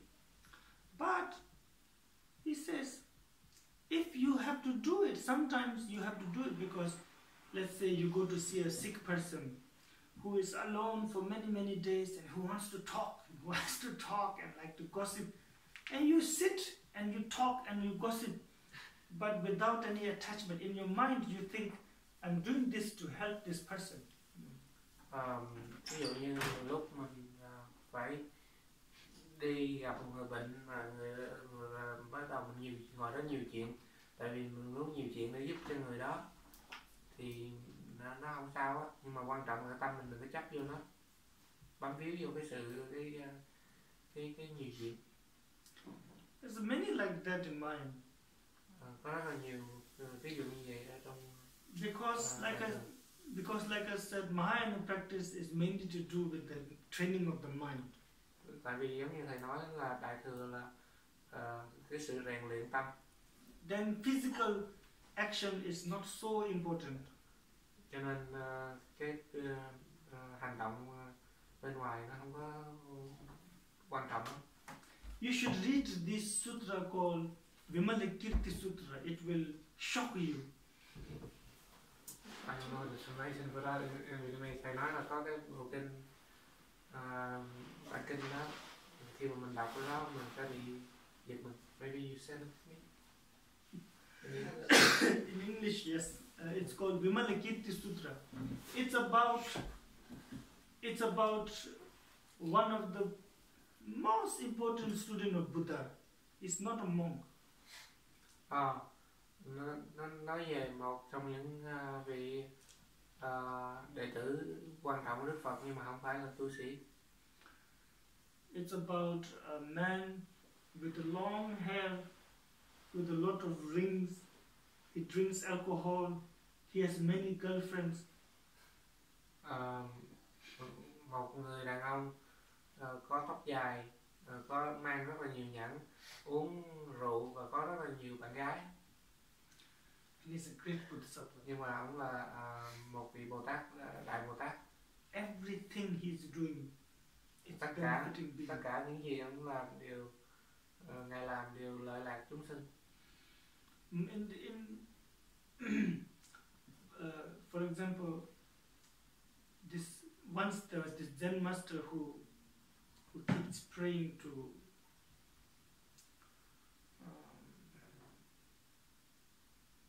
I forgot, is it Samantabhadra Bodhisattva. It's like a Chitikarbha. Yeah, có một vị thiền sư, ngài thường cầu nguyện với lại ngài Đại Thế Chí. And he prayed. Thế Chí hay là Phổ Hiền. He wants the Samantabhadra Bodhisattva to come in front of him. Ông muốn ngài Phổ Hiền thể hiện trước and he wants to receive the teaching. Ông muốn thọ pháp từ ngài. One day he's reading the sutra and he falls asleep. Một ngày ông tụng kinh và ông bị ngủ gục. And he had a dream. Và ông mơ thấy. Where somebody tells him, if you want to see the Samantabhadra, go to the local brothel, prostitute place. Ông mơ thấy ai nó nói với bạn quá, nếu mà muốn gặp ngài Phổ Hiền thì phải đến đồng miếu. He was a monk. Dạ, ông ta là tu sĩ. Sorry, but he feels like this dream is coming from Samantabhadra, so he gets up and go to.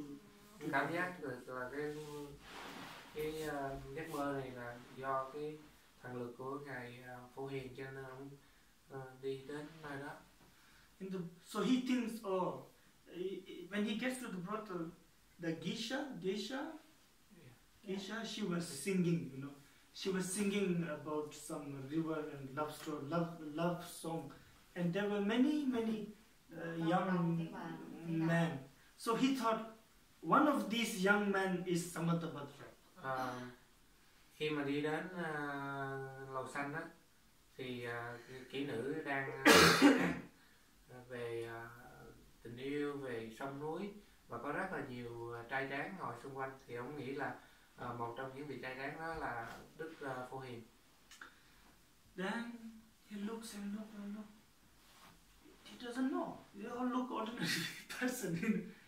Ông ngó, ông tìm nhưng mà không biết ai hết, tại vì tất cả mọi người đều là người thường hết. He never look at the girl. Ông không bao giờ ngó đến người kỹ nữ. Only at the end, the girl's voice was very nice, so he looked at the girl.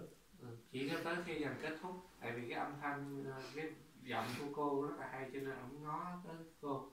When the monk eyes get straight into the girl's eyes, the girl changed into Samantabhadra. Khi mà cái cặp mắt của vị tu sĩ á, ngó thẳng cặp mắt của vị kỹ nữ, thì cái người kỹ nữ á, lập tức hiện vào thành ngài Phổ Hiền. And the love song changed into Dharma. Và cái bài hát về tình yêu á, chuyển là thành Phật pháp. So Samantabhadra starts teaching him in the prostitute house. Cho nên ngài Phổ Hiền bắt đầu giảng dạy Phật pháp cho vị tu sĩ đó ở trong lầu xanh. He look at other people, they don't see Samantabhadra, they still see the girl singing. Và ông nhìn tới những người khác thì những người khác không thấy được ngài Phổ Hiền, mà họ chỉ thấy được là cái người kỹ nữ đang hát. So the girl finished the song, Samantabhadra finished the teaching, and everybody clap and everybody go home. Người kỹ nữ ca xong và ngài Phổ Hiền cũng giảng xong, mọi người vỗ tay rồi mọi người đi về nhà. He wanted to talk to the girl because now he knows that's the Samantabhadra Bodhisattva, but he felt maybe he doesn't want, Bodhisattva doesn't want to be recognized. So he left, and when he was about to get out of the gate, the girl came running and said, "My friend, what you see today, don't tell to other people." Ông tính bước tới để nói chuyện với ngài Phổ Hiền, nhưng mà ông nghĩ là Bồ Tát không muốn người ta biết, cho nên ông đi về. Khi mà ông đi á, thì cái cô kỹ nữ chạy theo nói, người bạn, đừng có nói cho ai biết chuyện gì xảy ra hôm nay. And she says, "I have very important mission here." Tại vì tôi có nhiệm vụ quan trọng ở đây. So he bowed down and he goes. Và ông đảnh lễ rồi ông đi. There is nothing that a bodhisattva should not do to benefit dharma or beings. So if you have to lie a little bit, that's not a big thing. But maybe you get in trouble with your husband later, I don't know. Không có gì mà Bồ Tát không có thể làm để giúp đỡ chúng sanh và pháp, cho nên nói xạo tí xíu không sao. Nhưng mà có thể mình sẽ về sau mình sẽ gặp phiền phức với chồng mình.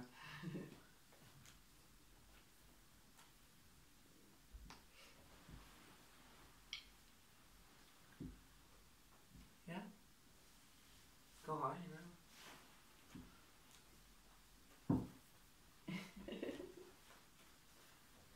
Nghe hiểu không con? Biết rồi, ai biết không? Hiểu thì con hỏi đi không? I can understand what she's doing. Thầy hiểu. Chị đang làm gì? Chị đang để tôi nói đi hỏi câu hỏi. You wanted to go with the girl. No. She asked, do you want to ask question? No, They before, understand. when the girl left.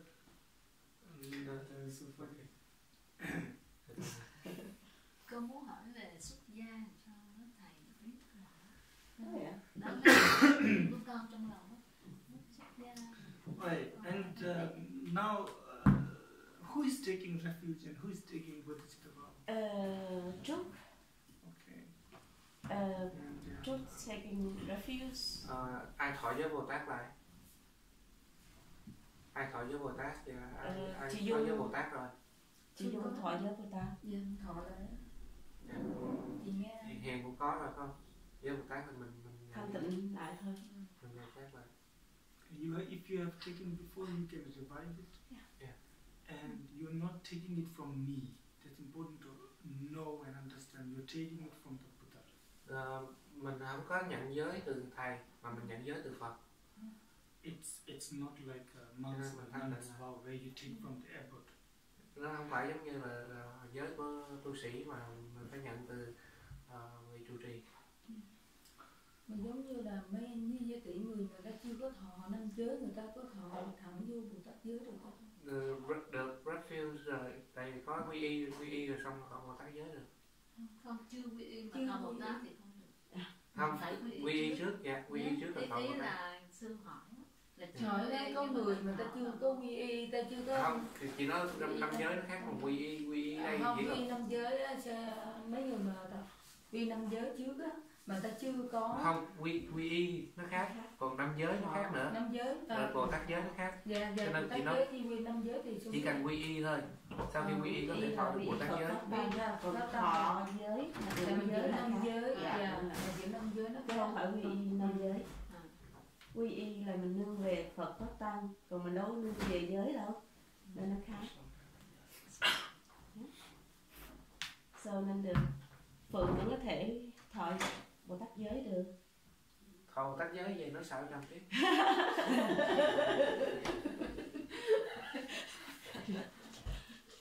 Do things. Mình cần có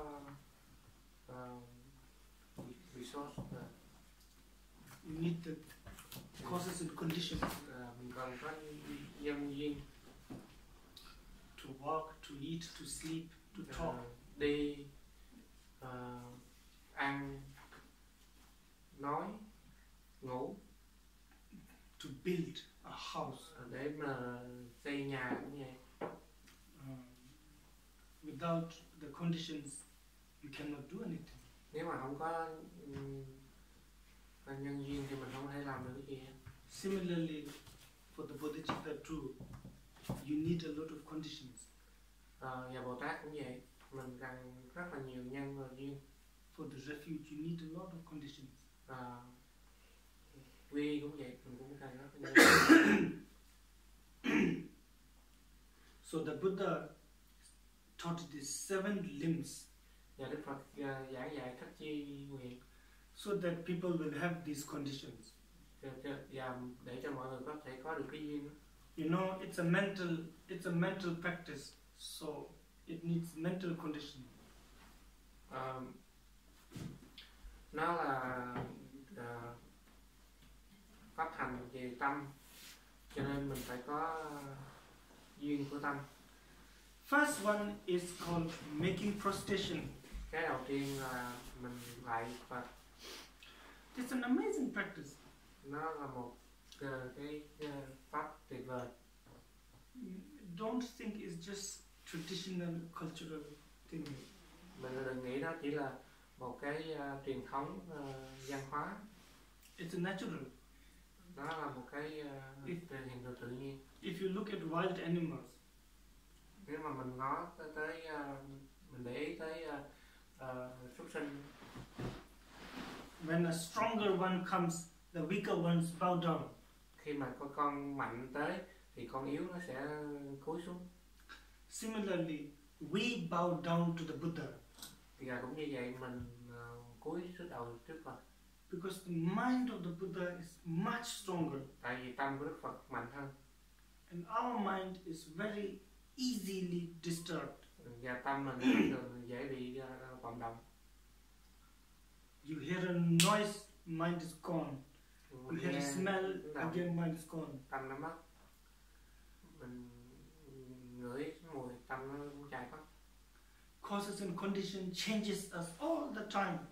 Nhân và duyên nó luôn thay đổi chúng ta. Sadness, joy, laziness, all this, it you know, all kind of causes and condition brings this, and our mind changes all the time like this. Those who are our friend today, tomorrow enemy, you know, like this, all the time it changes. Buồn, làm biếng, nó luôn thay đổi chúng ta. Nhân duyên nó luôn thay đổi. Especially we have a very thick ignorance. Đặc biệt là mình rất là cái ngu si của mình rất là dày đặc. We believe in existence. Mình tin vào sự hiện hữu. And we believe that everything will be fine. Mình tin là tất cả mọi thứ nó đều an ổn. There's no reason why. Nó không có lý do tại sao. It's just a belief. Chỉ là cái niềm tin. So we have many similar ignorances. Mình có nhiều cái vô minh khác nữa. So when we bow down to the Buddha, making prostration is abandoning arrogance and pride. Khi mà mình cúi đầu Đức Phật, mình đảnh lễ Đức Phật, là mình đã từ bỏ cái tâm kiêu ngạo và ngã mạn. Because as long as you are arrogant or you are too proud, you will never see the quality of others. Tại lúc nào mà mình kiêu ngạo và ngã mạn, mình không có thấy được cái chất lượng của người khác. Nothing will surprise you or amaze you. Không có cái gì có thể làm ngạc nhiên mình, làm cho mình thích thú. Understand? And your eyes, ears, nose all closed. Mắt và tai của mình nó sẽ đóng lại. So the first one is called making prostration. Cái đầu tiên là lạy Phật. It's very simple. We have a Buddha picture here. Mình có hình Phật ở đây. Think that this is really Shakyamuni Buddha. Mình nghĩ đây là Đức Phật thực sự, Đức Phật thiệt các phần sư Phật.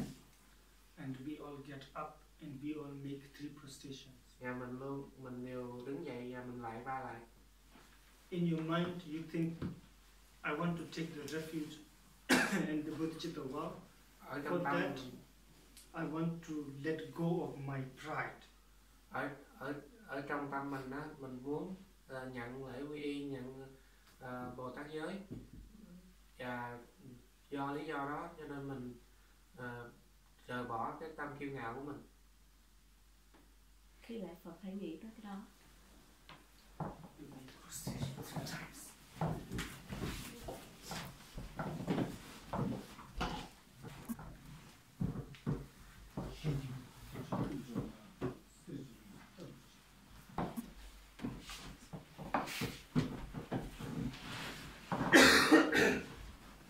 That's called making prostration. Đó gọi là đảnh lễ. If you look into the sutra, Buddha gives teaching to anybody, but not someone who is arrogant. Nếu mà mình nói vô kinh điển á, thì mình sẽ thấy được Đức Phật giảng dạy tất cả mọi người, nhưng mà Đức Phật không giảng dạy cho những người kiêu ngạo. Because it's useless. Tại vì nó vô dụng. It's like a cup that is upside down. Giống như cái ly được đốt ngược lại. You cannot put anything inside. Mình không có thể bỏ cái gì vô trong. That's what you remember next time you go to temple or anywhere and you prostrate. It's not like a tradition. It's a practice. It's like meditation. Cái này là mình nhớ để mà mình đi tới chùa hay là mình tới đâu cũng vậy. Đây là cái phương pháp thực hành chứ không phải nó giống như thiền vậy, chứ không phải là cái văn hóa. And of course it's generating a lot of merit. Và đương nhiên nó sẽ tạo ra rất là nhiều phước báo. Then the second one is called making offering. Cái thứ hai gọi là mình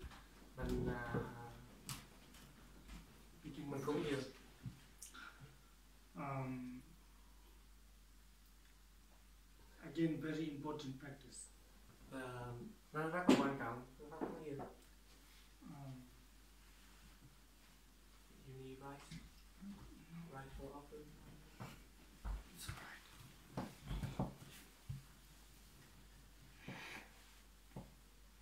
Do you have right now? Yeah, we have a bowl of rice.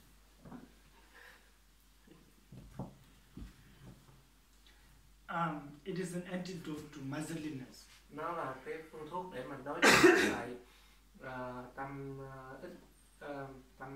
bỏng sẻn. It goes against selfishness. Nó đi ngược lại với tâm ích kỷ.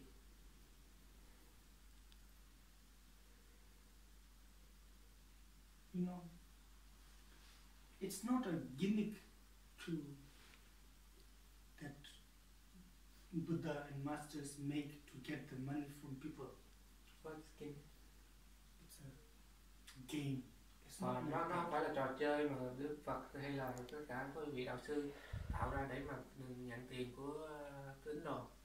If people are generous, masters have to be more generous. Nếu mà mọi người có tâm rộng lớn á, thì cái vị thầy cũng cần phải có tâm rộng lớn hơn nữa. Many practitioners, for example, Tibetan masters, sometimes people have to stop beggars from going to their house because they know if the beggars go there, the master will give everything and the master has nothing. Ở Tây Tạng có nhiều lúc đó, người ta phải chặn đường những người ăn xin lại, tại vì người ta biết nếu mà người ăn xin đó đi đến cái nhà của vị đạo sư đó thì đạo sư đó sẽ cho hết, mà đạo sư đó không có gì để cho. There's a great bodhisattva who practiced this, what we are studying these days a lot. His name is Mulchutongme. Có một vị đại Bồ Tát tên là Ngô Chi Xuân Ni, ngài cũng đang học bộ luận này. One day he gave everything away. Now all he had was one small mat to sit, and then one beggar came and he gave that too, and he almost got beaten by his master. It's nothing. Cái vị đó một ngày cái vị đó cho hết tất cả mọi thứ, tới chừng còn chỉ có một cái tấm thảm để ngồi thôi mà ngài cũng cho luôn cho ăn xin, rồi ngài bị thầy của ngài đánh. It's okay if we cannot do that, but we should want to do that. Nếu mà mình có thể làm được điều đó thì tốt, còn mình làm không được thì không sao, nhưng mà ít nhất mình phải có cái tâm muốn làm điều đó. You think one day I will become like this. Một ngày nào đó mình có thể làm được như vậy.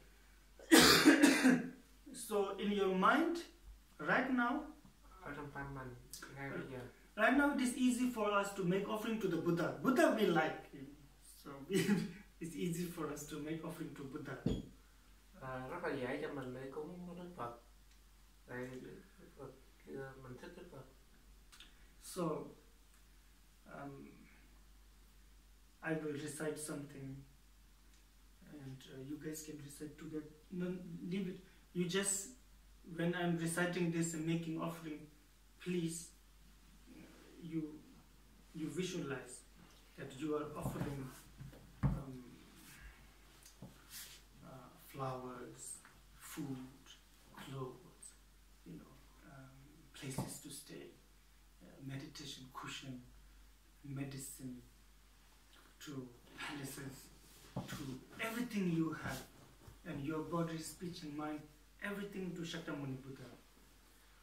Thầy sẽ tụng kinh, khi thầy tụng kinh thầy sẽ làm lễ thì mình quán tưởng là mình cúng dường bông, thực phẩm, nhà cửa, lâu đài hay là thân thể mình đến Đức Phật của ông Sư Thích Ca. This will open your mind if you. Đây sẽ mở được tâm mình ra nếu mà mình. If you try. Nếu mà mình thử.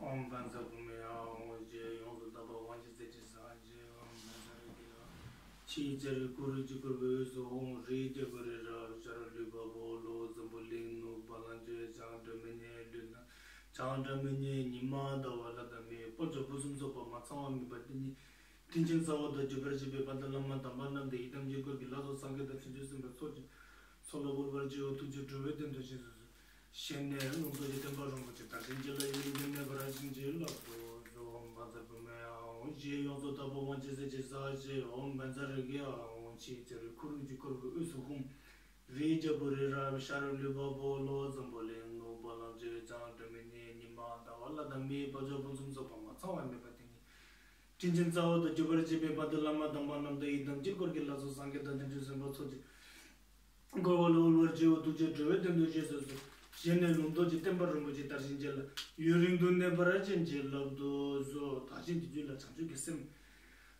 chema mai ba je bar jin je labdo zo menyam ba gonji menyam ba gon gondo pe jen je bar jin je labdo zo banzar bu me a je zo da ba man je je za je banzar ge a je je ru kuru ji kuru zo ri je bar ra shar lu ba bo lo zambolin no palas Sandamanye Luda Luba Mayab Je Yote Dalam Jodo Dominion the Dominion Jeta Nim Rumbuji Rubo Pasam Jing Dojo Ba Mame Bayo Lodo Kolo Rumbuji Lobo Rumbuji Zumo Rumbuji Lombo Rumbuji Lombo Rumbuji Dazo Rumbuji Mobe Rumbuji Tere Jimboye Bumba Gepama Tawama Luma Karma Dubema Medoma Mamema Ticham Nima Dawa Rumbuji Duk Chole number je jazela da me bajur bozum so ba ma zawa me ba den din zawa da jibra je me bandal ma damba nam de idam jil ko gilazo sange do chinju sem ba tam je lo bol je o tu je duwe dem do je jene jinjir lo do so ta jen jibjula chanju ge sem chima mai ba je ju kon kon pejin je ba shinje lo do so sa je be je me do dam je me je ni de jamba de sange tu mi de bo jogon nam da jin la jo ba jo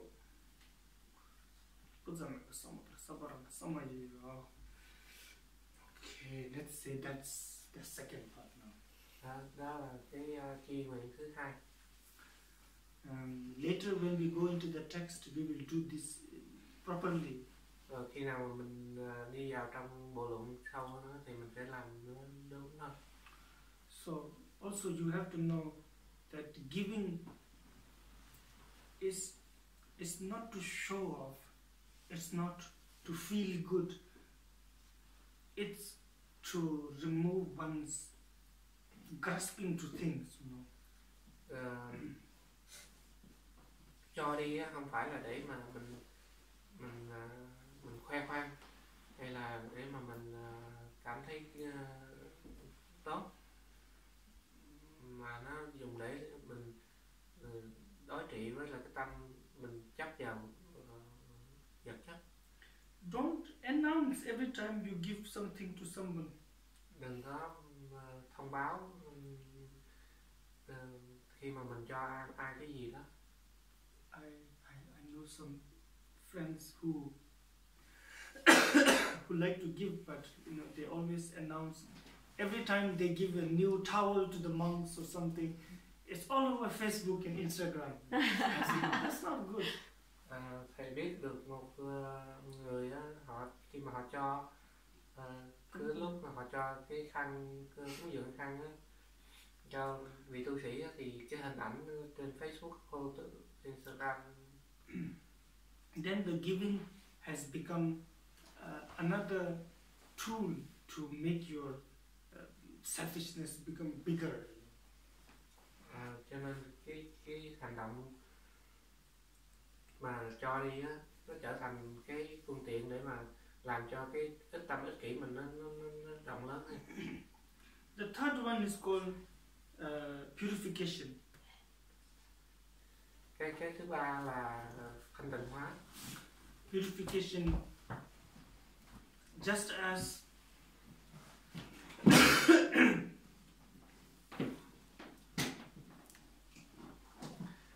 as you do not put a delicious food in a poisonous vessel.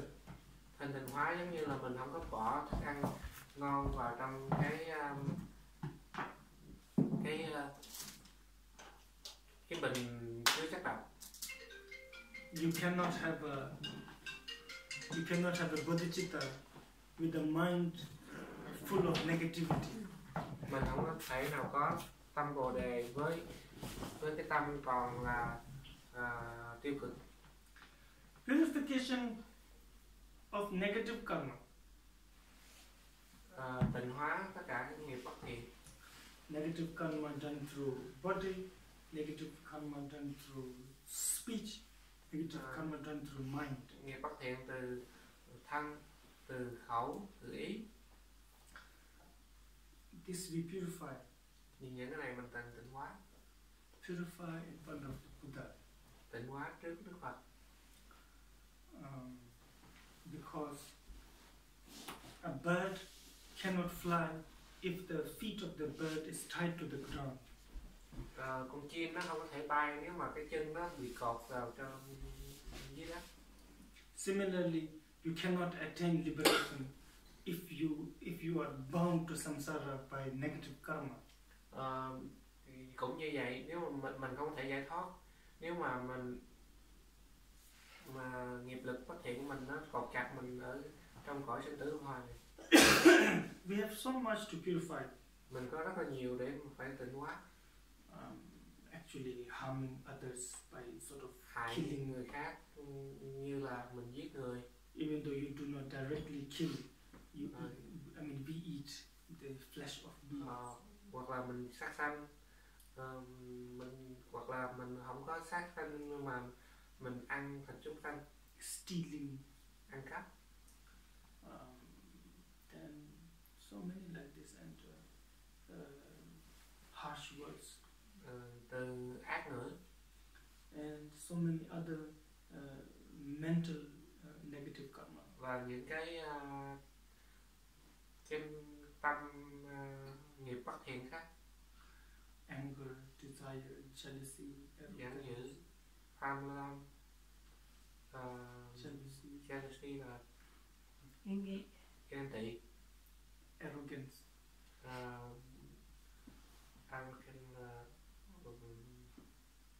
pride, tự cao, miserliness, tham keo kiệt, undisciplined, giải đãi. So many. Rất là nhiều. And this we do again. Này mình làm. I will recite something. Thầy lại tụng tiếp. Since right now we don't have time, all you do is you sit. Thế mình làm mình ngồi. As if you are really sitting in front of Shakyamuni. Ngồi trước, giống như là mình đang ngồi trước Đức Phật Shakyamuni. And you think, I confess and I purify all the negative karma I have done through body, speech and mind. Và mình sám hối những cái nghiệp bất thiện của mình từ thân khẩu ý. Like this. Cứ như vậy. And you visualize the Buddha says, okay, that is the correct way. Tha thứ cho mình. That is the method. Đó là cái cách để làm.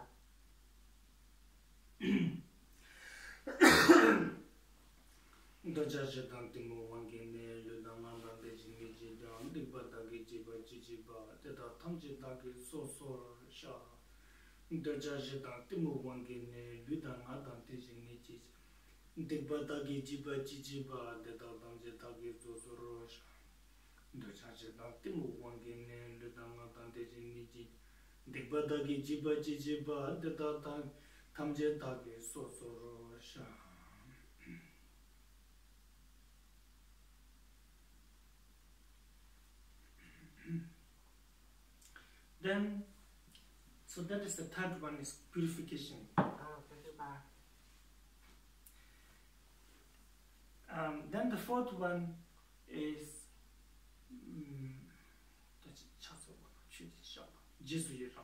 rejoicing. Cái thứ tư là hoan hỷ, tùy hỷ. Being happy for someone else. Tùy hỷ, mình thấy hạnh phúc cho người khác. This is also a big problem in our life. Đây cũng là một vấn đề lớn trong cuộc sống mình. We cannot be happy about someone else's achievement. Mình không có thể vui vẻ khi mà người khác được thành công. And that's so stupid. Nó rất là ngu si. Because being unhappy about someone's achievement doesn't help us. Tại vì khi mà mình không có hạnh phúc, vui vẻ về cái sự thành công của người khác thì nó không có giúp đỡ được mình cái gì. It only makes us jealous. Nó chỉ làm mình ganh tị. Or we say bad things about others. Hoặc là mình nói xấu họ. And whatever it does, it makes us more unhappy. Thì nó làm gì thì nó chỉ làm cho mình càng không có hạnh phúc. So the fourth one is to remove this stain from the mind. We rejoice. Cái thứ tư này là để mình tẩy cái vết ở trong tâm mình là tùy. This happens a lot. Cái này nó xảy ra rất là nhiều. Especially when you get a little bit of power. Khi mà mình có tí xíu quyền lực. When you get a little bit noticed by others, then this becomes really strong. Khi mà người khác chú ý đến mình có tí xíu thì nó trở thành rất là lớn. Then when you look at yourself, you see that you find fault in everybody. Khi mà mình nhìn thấy mình sẽ thấy được là mình thấy lỗi của rất là nhiều người. For example, as a Dhamma teacher,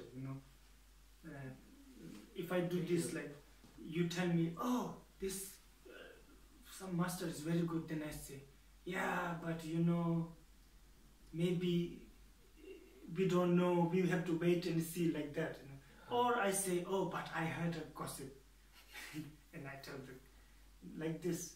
Ví dụ như là một vị giảng sư, nếu mà ai đến nói với tôi là có một vị thầy kia giỏi lắm thì tôi sẽ nói là mình phải chờ mình coi đã, hoặc là tôi sẽ nói là tôi có nghe tin đồn như vậy. You cannot just say, oh, that's good. Mình không có thể nói là nó tốt. Just be happy about it. Chỉ là hạnh phúc đó.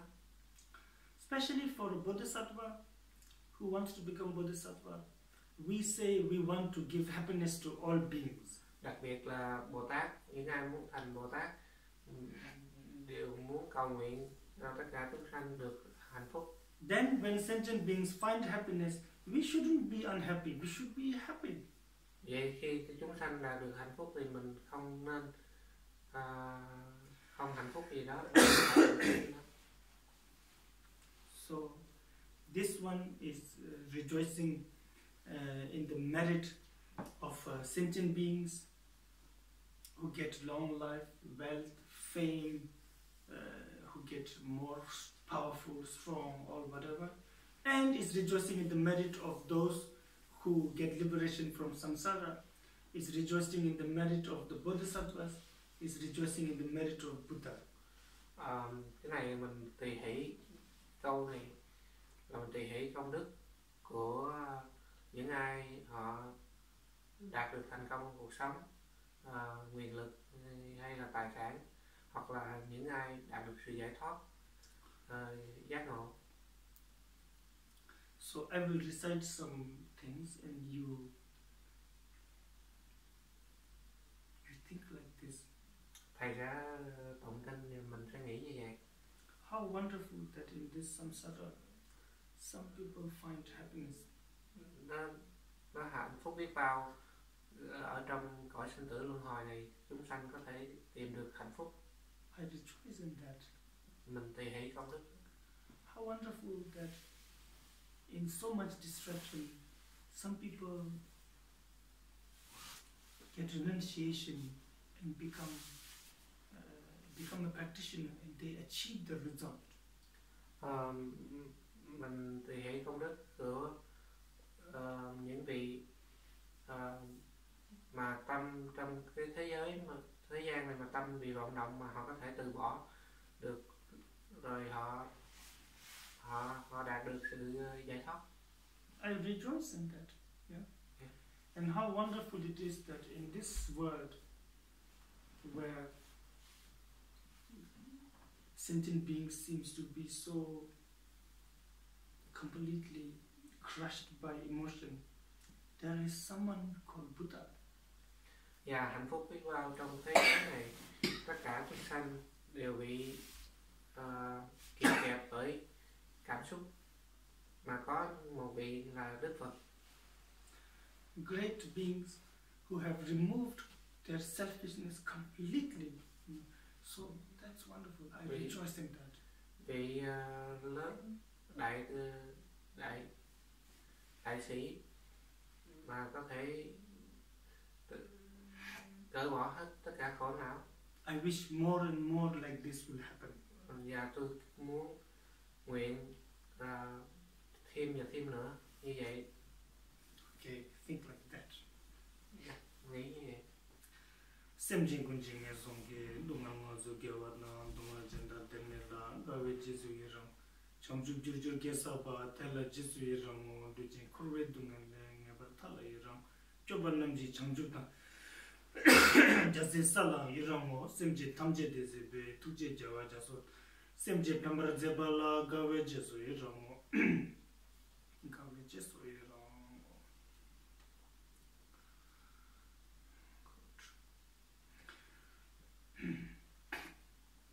Then, so that was the fourth. The fifth one is requesting to turn the wheel of Dharma. Cái thứ năm là thỉnh chuyển pháp luân. To the Buddha.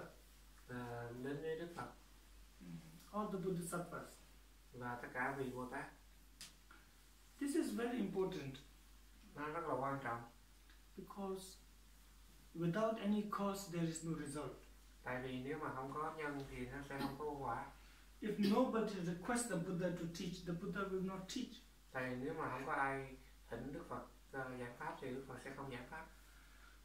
When Shakyamuni Buddha became enlightened under the Bodhi tree, khi Đức Phật Thích Ca Mâu Ni đạt được chánh giác ở dưới Bồ đề, cội Bồ đề, he said, "Such a profound Dharma I have found." Ngài nói Ngài giáo pháp sâu rộng của Ngài đã đạt được. That is beyond ordinary mind. Nó vượt qua khỏi tâm bình thường. That is beyond time. Nó trên cả thời gian. That is beyond a land. Trên cả đất. No, if I try to teach it, no one will understand. Nếu mà Ngài muốn Ngài thử giảng dạy thì không ai hiểu. So I will sit in this forest until I die, until the end of my life. Ngài sẽ ngồi trong rừng, ngồi như vậy cho đến khi Ngài mất.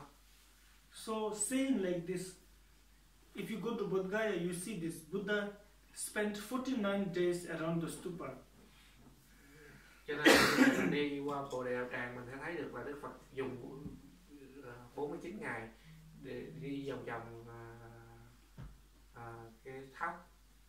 He spent 7 days looking at the Bodhi tree. Ngài dùng 7 ngày để ngắm cây Bồ Đề. He spent 7 days walking. Ngài dùng 7 ngày để mà đi thiền hành. Like this. Như vậy. Then around that time, many people keep coming to Buddha, please keep teaching. Vào khoảng thời gian đó, có rất là nhiều người đến gặp Đức Phật, xin Đức Phật giảng pháp. Finally, when Brahma requests the Buddha to teach, the Buddha accepts. Và tới khi mà Phạm Thiên cầu Đức Phật dạy pháp thì Đức Phật mới dạy pháp. So if they would not have requested teaching, we don't get teaching. Nếu mà mình không có thỉnh chuyển pháp luân thì mình sẽ thỉnh giảng pháp thì mình sẽ không có được nghe giảng pháp. Now, don't think that requesting teaching is very external. Đừng có nghĩ là thỉnh giảng pháp là cái gì đó ở bên ngoài. It's not like you have to go and then you do this and then the master give teaching and that is the teaching. That is not the real teaching. Không phải là mình đến gặp vị đạo sư rồi mình đảnh lễ rồi mình thỉnh gia pháp, đó là giải pháp. The real teaching of the Buddha is compassion, renunciation, kindness, emptiness, like this, the Four Noble Truths. These are the real teaching. The words are just expressing them. They are not the real teaching. Books are not the teaching. Pháp thật sự của Đức Phật là từ bỏ, từ bi, tứ diệu đế. Những cái đó là pháp của Phật chứ không phải quyển sách là pháp của Phật. So when you are requesting the Buddha to teach the Dharma, khi mà mình Đức Phật giảng pháp, you are not necessarily asking the Buddha to say something. Thì không có nghĩa là mình thỉnh Đức Phật nói cái gì. Because the real teaching is the realization of the Buddha. Tại vì cái pháp thật sự là cái sự giác ngộ của Đức Phật. So when you request for teaching, you are requesting Buddha to somehow make his realization born in you. Thì khi mà mình thỉnh Đức Phật giải pháp á, không phải là mình thỉnh Đức Phật nói gì, mà mình thỉnh Đức Phật làm sao có thể truyền đạt được cái sự giác ngộ của Ngài qua để cho nó có thể sinh trưởng bên trong mình. Something like I want the realization like you have. Giống như là mình nghĩ đó là nguyện là mình cầu để mà mình đạt được sự giác ngộ như Ngài. That's requesting the teaching. Đó là gọi là thỉnh chuyển hóa luôn. So I will recite and Thầy sẽ tụng rồi mình meditate like that. Mình sẽ thiền quán như vậy.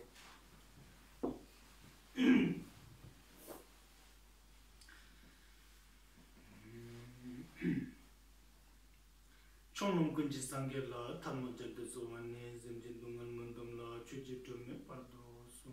Chonum kunji sangye la thammo jagde so zemjin dungal mandam la chuji tume pardo so. Chonum kunji sangye la thammo jagde so zemjin dungal mandam la chuji tume pardo sum.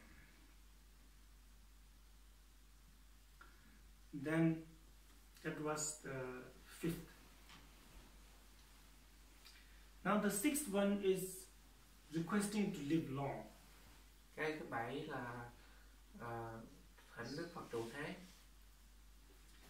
Buddha and Bodhisattva must remain long. Đức Phật và Bồ Tát sống lâu, trường thọ. Without Buddhas and Bodhisattvas, we will be so lost. Tại vì nếu mà không có Đức Phật và các Bồ Tát thì mình sẽ là người mất mát lớn. Requesting like this is also very important. Thỉnh như vậy thì cũng rất là quan trọng.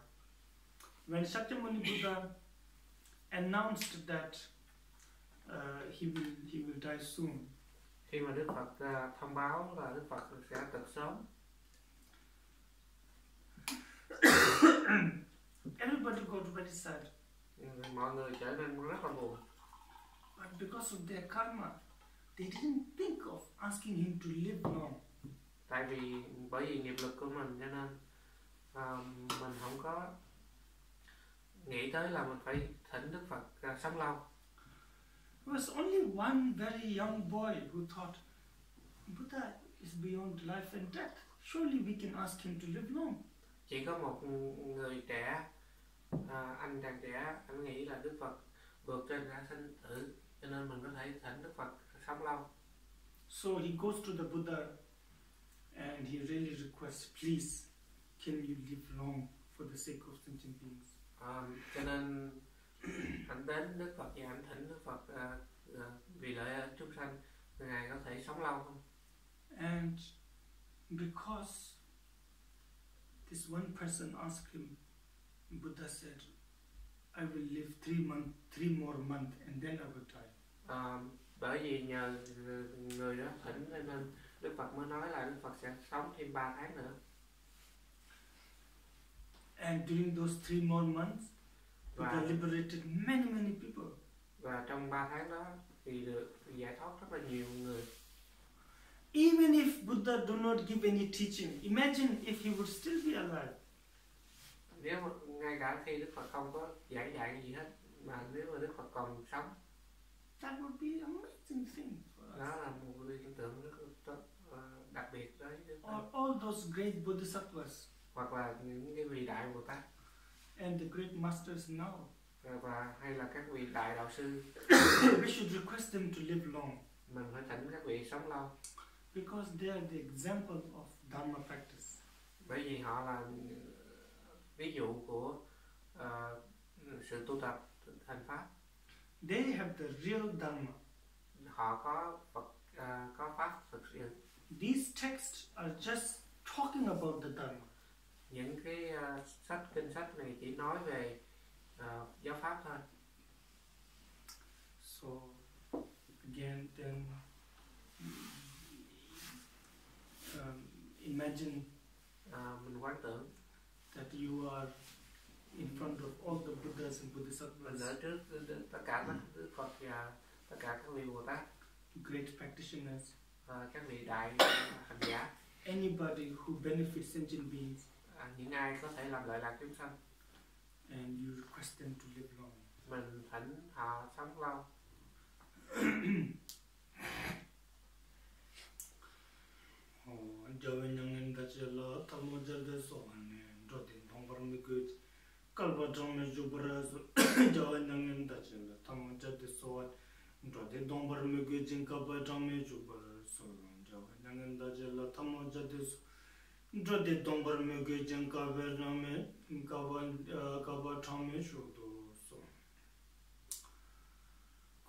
Now the last one is the dedication.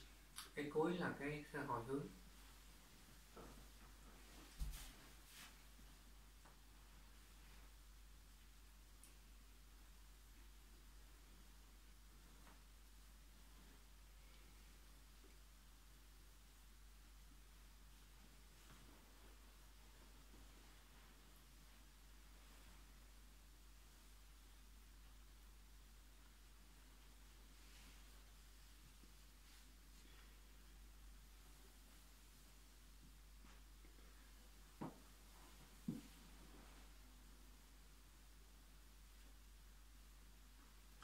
Dedication, think like this. Hồi hướng mình nghĩ như thế này. May I become the protector for those who are without any protection. Nguyện mình sẽ trở thành người bảo hộ cho những người không được bảo vệ. May I become a guide, a captain for those who are on the path. Nguyện mình làm thuyền trưởng cho những hướng dẫn đường cho những người trên con đường đạo lộ. Those who wishes to cross the ocean of samsara. Những ai muốn vượt thoát qua biển sanh tử luân hồi. Those who wishes to cross the ocean of suffering. Những ai muốn vượt qua biển sanh tử luân hồi. May I be a boat, a ship, a bridge. Nguyện mình thành chiếc thuyền, chiếc tàu hay là cái cây cầu. Those who are tired of long journey. Những ai mà mệt mỏi bởi hành trình dài. May I be a beautiful island which will inspire them again to go on. Nguyện mình thành một cái hòn đảo đẹp để truyền cảm hứng cho họ đi tiếp. May I be light for those who are in darkness. Nguyện mình thành ánh sáng cho những ai ở trong bóng tối. May I be a house, a bed for those who do not have houses and beds. Nguyện mình làm nhà và giường chiếu cho những ai không có nhà cửa và giường chiếu. May I be a servant to all sentient beings. Nguyện mình làm đầy tớ cho tất cả chúng sanh. Like this. So that's dedication. Như vậy đó là cái phương pháp hồi hướng. Do you have any questions? Mình có câu hỏi gì không?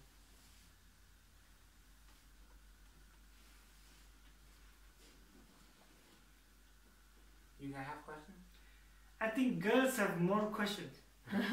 Con gái có nhiều câu Yesterday. hỏi hơn. Hôm qua. Now, Thì hồi nãy giờ thầy giảng là gì?